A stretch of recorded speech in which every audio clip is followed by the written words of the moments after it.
This is major news. Neuralink has officially implanted its first brain chip into an actual human. Initial results show promising neuron spike detection. This is a major piece of news because this could change absolutely everything in our world. In the future, you may no longer use your phone or your computer. You would just do everything in your brain, basically. Elon even said before that you would be able to talk to other people without actually speaking. So this is not a story you want to ignore. You want to follow this one closely because this might end up as being the single most important piece of technology ever deployed. And the initial devices will really just be pretty basic. It'll be about restoring functionality to people who've lost their connection between their brain and their body. So you can imagine, like, if, say, Stephen Hawking could talk or communicate as fast as somebody with a fully functioning body. Mm-hmm. That would be amazing.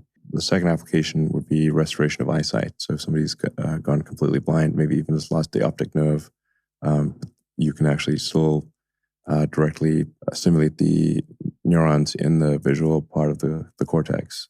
So you can give a direct vision to the brain. Mm-hmm. And later on, we might be able to invest in Neuralink eventually, perhaps. And this is not a company you want to bet against. The first Neuralink product is called Telepathy, enables control of your phone or computer and through them almost any device just by thinking. Here's some good news. Tesla delivered 12,800 vehicles in China last week. This is the highest number of deliveries that Tesla has ever delivered in the fourth week of a quarter in China. Gary Black agrees that this indeed was a strong week for Tesla in China. The Cybertruck hype in China might be helping these numbers. We will know for sure next week.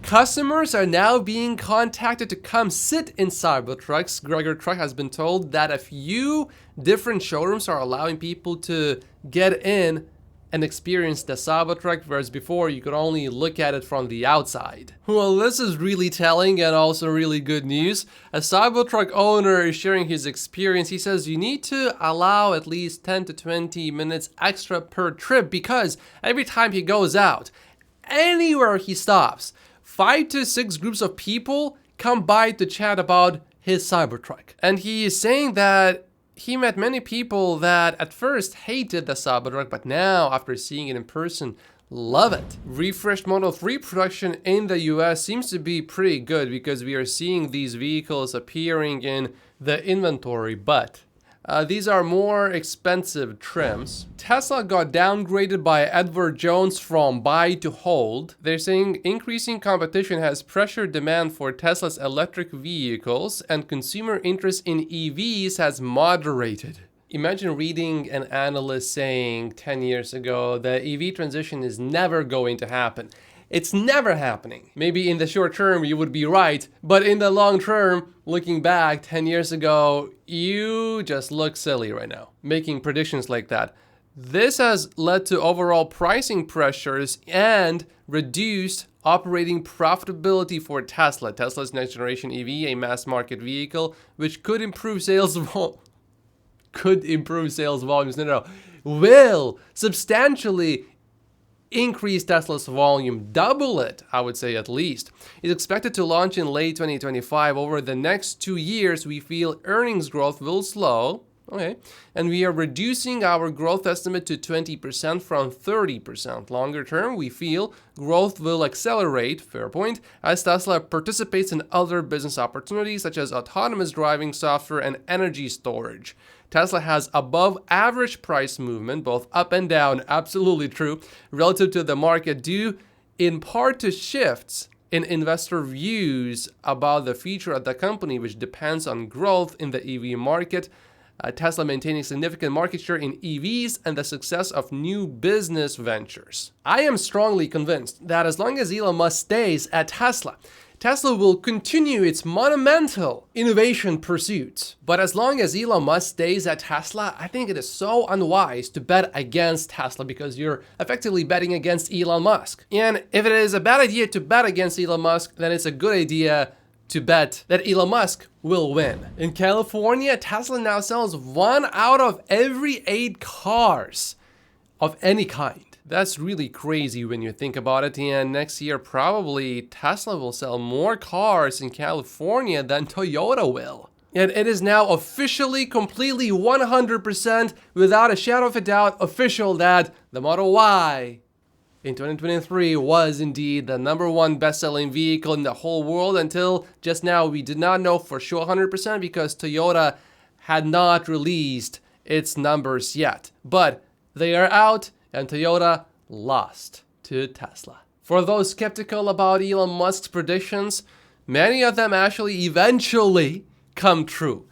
In 2021, Elon said that in 2023 it is possible that the Model 3 will become the world's best-selling vehicle. To some degree, this is going to be a bit unexpected. It shouldn't be, but it is a bit unexpected. The Biden administration is actually positive about Tesla. Their uptake has been amazing, she says. She's the energy secretary. They have accounted for a huge percentage of the increase in EV sales. People just love driving the car. I'm sort of wondering, what are the chances that the president is going to say something about Tesla? It doesn't seem to me that Elon Musk is going to support the current president for re-election, so I wouldn't really expect anything positive about Elon Musk from the current president. But I would be happy to be proven wrong about this one. Tesla's dominance in California is fading as competitors roll in. Bloomberg just decided to be Doomberg today. I don't think that's really an accurate description of what's happening. While it is true that Tesla's BEV market share did decrease a little bit in California, I think the overall market share, including gas-powered vehicles, is a much more important number, and that number increased. Also, the Model Y beat the next 17 best-selling non-Tesla EVs combined. But just remember that Tesla's dominance in California is fading, according to Bloomberg. And here is the official data showing that no one else is really selling any BEVs in California except for Tesla, of course. If you didn't know, Stephen Mark Ryan is actually quite a religious fella. My prayers to the flying spaghetti monster continue to be answered. Tesla stock is cheaper today than it was more than 3 years ago, just as FSD V12 is rolling out. Delicious. You cannot make this stuff up. I am so looking forward to buying so much more Tesla stock this year. That's a Tesla Plaid, right? That's my everyday car, the Tesla This Plaid. one? They're fabulous cars. You like Teslas? Wonderful car, yeah. Do you think Elon Musk is a genius? Yes, genius, yeah. You've actually had him, you've interviewed him in here. You know something? A lot of geniuses are dreamers. He's a manufacturer. I mean, he's an engineer at heart, really. he came to this garage in 2007 with his prototype electric roadster. And I go, oh, this is pretty cool. And he says, you know, Jay, I'm going to build charging stations all up and down the coast. It'll be free, and you can pull in and charge it. I'm going, yeah, right, like that'll happen. But he was smart enough to build the infrastructure at the same time. You know, everybody else who builds an electric car, where can I charge it? Oh, you can charge anywhere, just plug it. Well, no, you can't. I mean, he's the first one to really get the thing. So no, he's a genius. And I went down to I went down to SpaceX. It's incredible, isn't in it? Texas. Well, okay, we'll look around. He goes, Jay, what I want to do is we want to go to Mars and have a rocket land on Mars every 3 days. I said, well, how are you going to do that? He goes, well, come here. And we go into this warehouse. He's got jet engine, 1,000 of them. You know, the engine is taller than this roof, and they're ready to go. And I go, okay. And while you're talking to them, you know, physicists, Elon, excuse me, the trajectory of the rocket. Oh yeah, what's the? Oh, you know. All right, okay. Incredible. Oh yeah, very bright guy. Oh yeah. Regulatory hurdles delay Starlink's entry into India, so I would possibly expect the same to happen to Tesla as well. Yeah, remember when we heard about Elon supposedly going to India and announcing something in India? Well, that did not happen, and it was supposed to happen this month in January. These two might be related. Toyota sold 100,000 EVs last year, but that's still less than 1% of its total sales. But that number is quite a bit higher than the number of EVs they sold in 2022, which was only 24,000 EVs. But Volkswagen is far ahead of Toyota. Volkswagen sold almost 400,000 EVs last year. GM CEO says its true pace of EV growth has slowed, which has created some uncertainty. James thinks that it's neither bullish or bearish for Tesla. It is what it is. Slowing EV adoption among legacy doesn't help Tesla. It is essentially a moot point because the vast majority of the market is still ICE and consumers still want an engine. Legacy is thriving, selling ICE and hybrids, and this will remain the case. The legislation said to be implemented in 2035 will be peeled back or adapted to accommodate plug-in hybrids. This will only change if the consumer changes, and that only happens with lots and lots of education, or with EVs getting a lot cheaper, which will happen. There comes a point where you don't really need to educate the consumer except for, do you want to save a lot of money? Not like in 5 years, but like right now, the moment you buy a vehicle. In the meantime, charging is getting better. There are more superchargers everywhere, every single year. Also, with more EVs sold, you have more EV owners, which means that in a few years' time, eventually everyone is going to have a friend or a family member who does own an EV, and they will learn that charging is actually really easy. Supercharging is not bad. The car is just a lot more fun to drive, and you save money. There will be many conversations like this among family members and friends. In 10 years, you will have a hard time finding anyone who will not understand most of the things I just explained. Legacy automakers not really trying hard to make EVs presents an opportunity for Tesla to keep selling these regulatory credits. I know many people dismiss these because these will not continue indefinitely, but they still continue for now. This Tesla revenue source was supposed to disappear, but it certainly has not. Here's some good Tesla stock news, although it's not directly related to Tesla. Fidelity marked up the value of its shares in X Holdings by more than 11% during the month of December, according to a new disclosure, which makes Elon less likely to sell Tesla stock just to fund X. Tesla Norway, Spain, and Netherlands had their best January and best first month of the quarter ever. Of course, it's still a bit early to make any conclusions about how well Tesla is going to do in Europe, but this data is certainly encouraging. However, it is important to remember that some shipments from Giga Shanghai were not able to cross the Suez Canal and had to go all around Africa to arrive and unload their shipments in Europe. So that's helping with the deliveries right now a little bit, because these cars arrived in Q1 instead of Q4. Electric reporter Fred is saying to Elon Musk, "Hi Elon, I wonder how you feel about the Tesla chair getting a nice $50 million payday at Tesla for a role you yourself described as honorific and non-needed." Quote, "Chairman is an honorific, not executive role, which means it's not needed to run Tesla. We'll retire that title at Tesla in 3 years." Elon said this back in 2018. At the risk of getting conspiratorial, I think it's convenient that the board, whose job is to oversee the management team, is not doing its job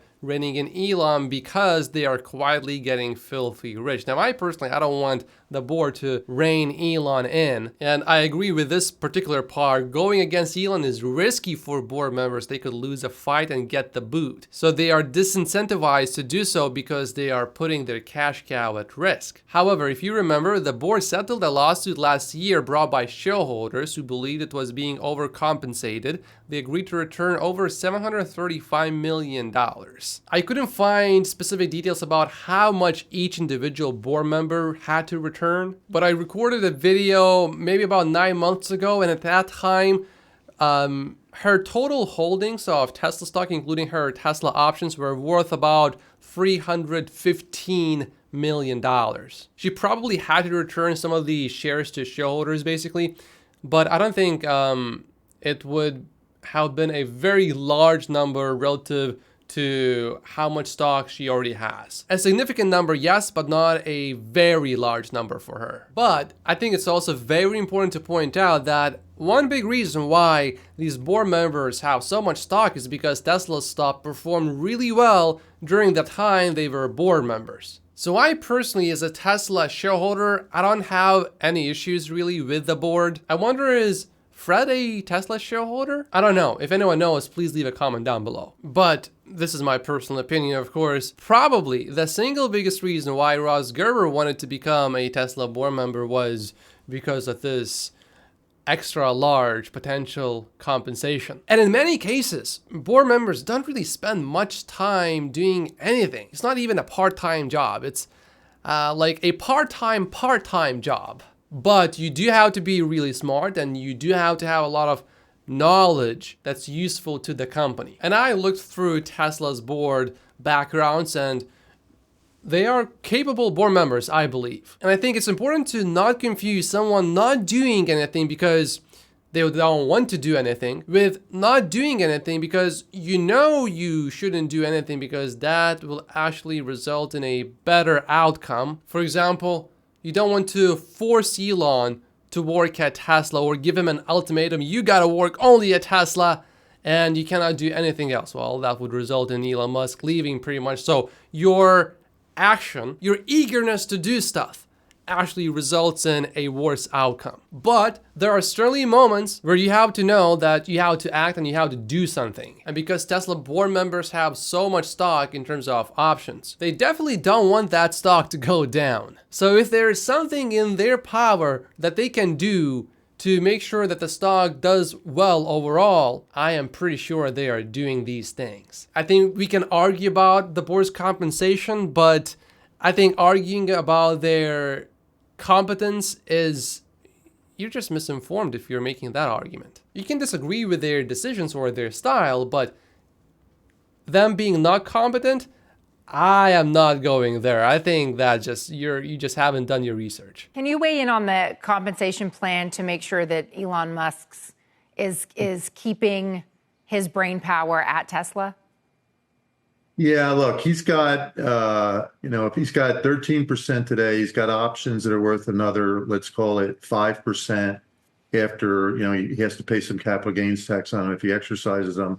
So you basically got to get the board to say, we're going to give him another 7%. I have no issue with that. I would rather keep him because I know that if he left Tesla, stock would go down 20, 25%.